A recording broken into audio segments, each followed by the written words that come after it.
No lance lá do oxigênio de Manaus, cara, essa eu não vi. O que que o Pazuello falou? Que não era culpa dele, pá? Como é que é? Não, ele disse, primeiro ele inverteu as datas que teve conhecimento. Nós temos informações, dados, que desde o dia 7 de janeiro o Ministério da Saúde sabia que iria colapsar o fornecimento de oxigênio para os manauaras, né?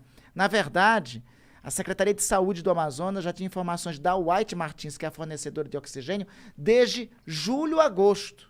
E pelo menos, já confirmado, desde o dia 7 de janeiro, o Ministério da Saúde iria. No dia 10 de janeiro, o ministro da Saúde vai até Manaus. No dia 11, ele faz um evento. Para quê? Para comunicar que estava comprando carretas de oxigênio? Não. Para anunciar o Tratkov com hidroxicloroquina para enfrentar a falta de ar das pessoas. Né? Caralho. O primeiro carregamento, olha só, foi necessário, foi preciso, veja o constrangimento que o Brasil teve. Algumas das primeiras quantidades de oxigênio que chegaram de Manaus foi da Venezuela. Porque o Brasil estava negligenciando. Ainda não tinha tentado e não tinha dado a prioridade devida. Não era nem a questão que tipo, não dava pra comprar. A questão é que só não compraram porque não se preocuparam que ia faltar. Eles tinham lá uma convicção, tinham informação, ou então, aí é a hipótese que nós estamos trabalhando. Nós acreditamos que o povo manauara, os cidadãos de Manaus, foram tratados como cobaia.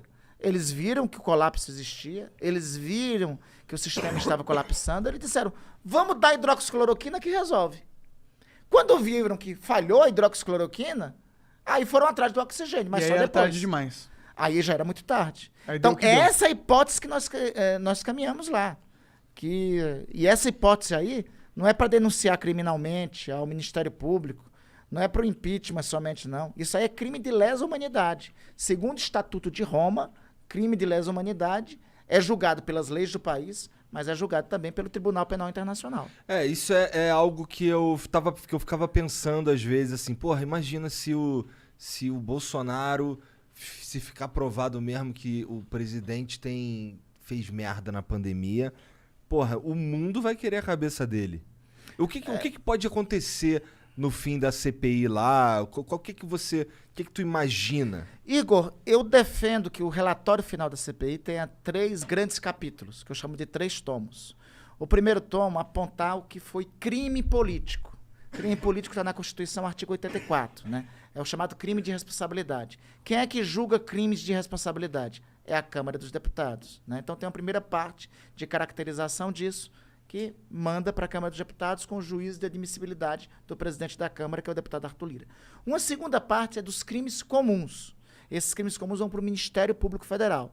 Nós já temos apontado os seguintes crimes comuns: charlatanismo, crime contra a ordem sanitária, prevaricação, tráfico de influência e corrupção passiva, e estamos com os elementos já encontrando pelo menos o crime de corrupção ativa.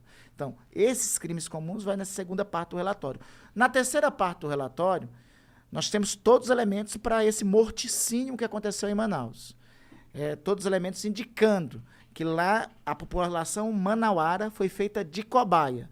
Tendo sido feito de cobaia, então aí é o crime de lesa humanidade, artigo 5º do Estatuto de Roma, do Tribunal Penal Internacional, né? Então, a ideia é apresentar um relatório com esses 3 grandes capítulos, com esses 3 grandes tomos. Aí você pode perguntar, mas aí o PGR não vai tocar, o presidente da Câmara não vai tocar? Bom, primeiro é o seguinte, a lei que rege as CPIs define o seguinte: aquela autoridade que recebeu o relatório da CPI tem 30 dias para dizer qual providência tomou. Se não disser qual providência tomou, ela responde administrativa, civil e criminalmente. Responde em 3 esferas. Então, tem instrumentos legais para também acionar a autoridade que não tomar as providências, né? Segundo, vamos lá que não avance, por exemplo, os crimes de responsabilidade. Mas os crimes comuns, os agentes responsáveis pelos crimes comuns, serão perseguidos pelo menos pelos próximos 15 a 20 anos. Crime charlatanismo, crime contra a ordem sanitária, homicídio culposo, corrupção ativa, não prescreverá pelo menos nos próximos 5 anos. Entendi.